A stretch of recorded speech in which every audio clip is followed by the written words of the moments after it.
The site is located on the north shore of Auckland.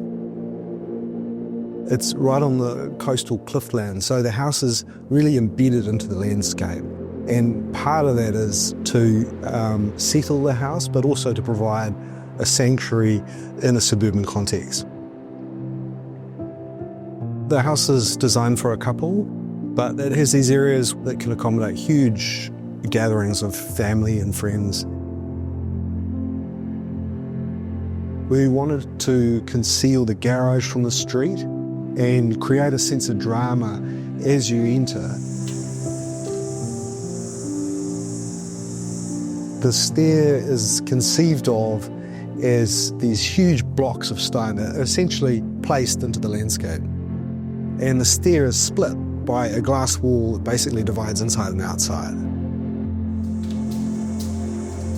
Essentially all the different living parts of the house are connected with this S-shaped roof.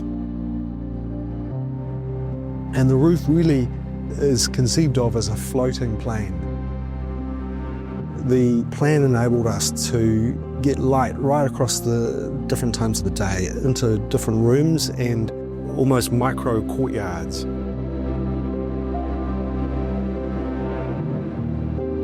The upper level living space is essentially like a bridge that straddles across the self-contained unit below as well as the garage space.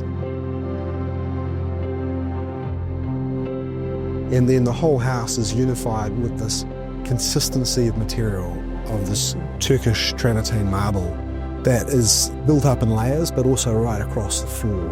And you just kind of walk up to it and you want to touch it.